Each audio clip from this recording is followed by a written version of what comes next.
తెలంగాణపై కేంద్రం వివక్ష చూపిస్తోందన్నారు కాంగ్రెస్ నేతలు. ఎన్నిసార్లు విజ్ఞప్తి చేసినా రాష్ట్రానికి కేటాయించిన యూరియాను సరఫరా చేయకుండా రైతులను ఇబ్బంది పెడుతోందని ఆరోపించారు. ఇండియా కూటమి ఉపరాష్ట్రపతి అభ్యర్థి సుదర్శన్ రెడ్డికి పార్టీలకు అతీతంగా రాష్ట్రానికి చెందిన ఎంపీలు మద్దతివ్వాలని కోరారు.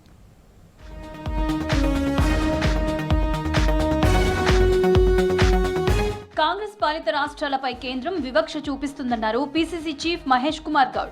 కావాలనే తెలంగాణకు యూరియా ఇవ్వడం లేదన్నారు. కేంద్రం కుటిల ప్రయత్నం చేస్తుందన్నారు. దీనిపై ప్రధాని మోదీ స్పందించాలన్నారు. కేంద్రం పెద్దన్నలాగా వ్యవహరించకుండా వివక్ష చూపించడం కరెక్ట్ కాదన్నారు. మనకు రావాల్సిన హక్కు, మనకు రావాల్సిన వాటా రావాలి కదా.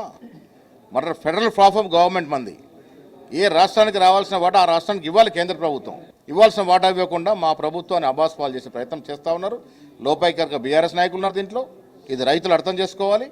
ఇప్పటికైనా మోడీ ఇక్కడ తీవ్రతను అర్థం చేసుకొని, రైతుల సమస్యను అర్థం చేసుకొని, రైతులు రోడ్ల మీద పడుతున్నట్టు దృశ్యాలు చూసైనా మనకు రావాల్సిన యూరియా వాటాను ఇవ్వాలి. రాష్ట్రానికి కేటాయించిన యూరియా సరఫరా కోసం పోరాటం ముమ్మరం చేశారు రాష్ట్ర కాంగ్రెస్ ఎంపీలు. రెండో రోజు పార్లమెంట్ ఆవరణలో ఆందోళన చేశారు. ఫ్లెక్సీలు, ప్లకార్డులతో నినాదాలు చేశారు. లోక్సభ వెల్లో యూరియా తగ్గింది, తెలంగాణ రైతుల సమస్య పెరిగిందనే ప్లకార్డులతో పెద్దపల్లి ఎంపీ వంశీకృష్ణ నిరసన తెలిపారు. కేంద్ర ఎరువుల మంత్రి నడ్డాను కలిసి యూరియా ఇవ్వాలని కోరారు ఎంపీలు. 3 నెలలుగా రాష్ట్రానికి రావాల్సిన యూరియా కోసం పోరాడుతున్నామన్నారు పెద్దపల్లి ఎంపీ వంశీకృష్ణ. తెలంగాణ రైతులకు కేంద్రం అన్యాయం చేస్తోందన్నారు.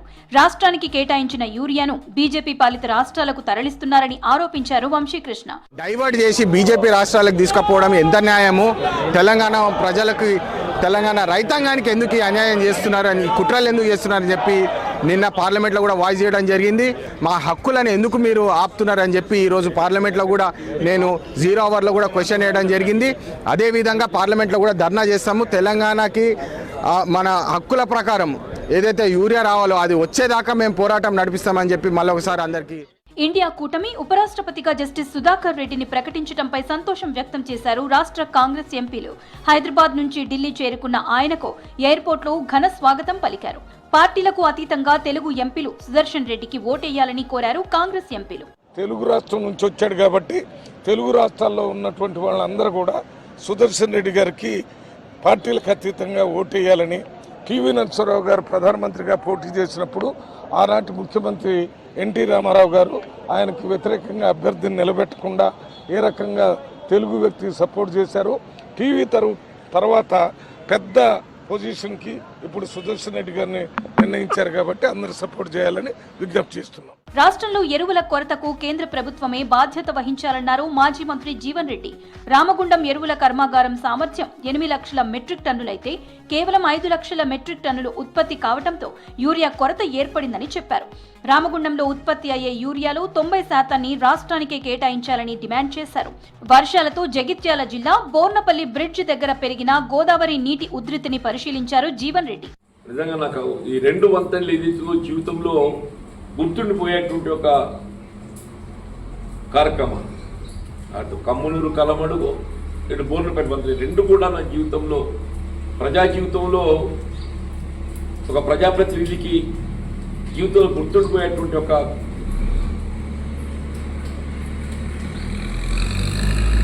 కొన్ని కార్యక్రమాలు ఉంటాయి. అటువంటి కార్యక్రమాలలో ఈ 2 వంతెనలు భావిస్తూ తప్పని చెప్పండి. మహబూబాబాద్ లో ప్రభుత్వ హాస్పిటల్లో డాక్టర్లు, సిబ్బంది పనితీరుపై ఆగ్రహం వ్యక్తం చేశారు ఎమ్మెల్యే మురళీనాయక్. హాస్పిటల్లో డెలివరీ పేషెంట్ల దగ్గర డబ్బులు వసూళ్లు చేస్తున్నారని మండిపడ్డారు.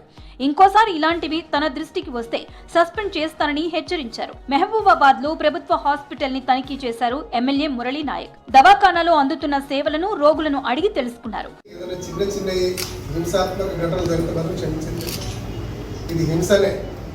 ఎందుకంటే మీరు పెట్టే ప్రెషర్కి పేషెంట్స్ రాకుండా అయిపోతా ఉన్నారు హాస్పిటల్స్. మీకు మన ప్రభుత్వం వచ్చింది, కొంచెం ఫ్రీడమ్ ఇచ్చాము, లిబర్టీ ఇచ్చాము, స్వేచ్ఛాయుత వాతావరణంలో పనిచేయమని అనుకున్నాం. కానీ ఇలా దౌర్జన్యం చేసి పీడించి పేషెంట్ల దగ్గర ఇబ్బందులు పెట్టి ఏదో లబ్ధి పొందాలని చేకూరితే మాత్రం నేను ఇప్పుడు చెప్తా ఉన్నా చాలా సీరియస్ యాక్షన్ ఉంటుంది. హైదరాబాద్ గాంధీ భవన్ లో ఎమ్మెల్యే మనోహర్ రెడ్డి ఆధ్వర్యంలో తాండూరుకు చెందిన పలువురు నేతలు కాంగ్రెస్ లో చేరారు. వీరికి కండువాలు కప్పి పార్టీలోకి ఆహ్వానించారు పీసీసీ చీఫ్ మహేష్ కుమార్ గౌడ్.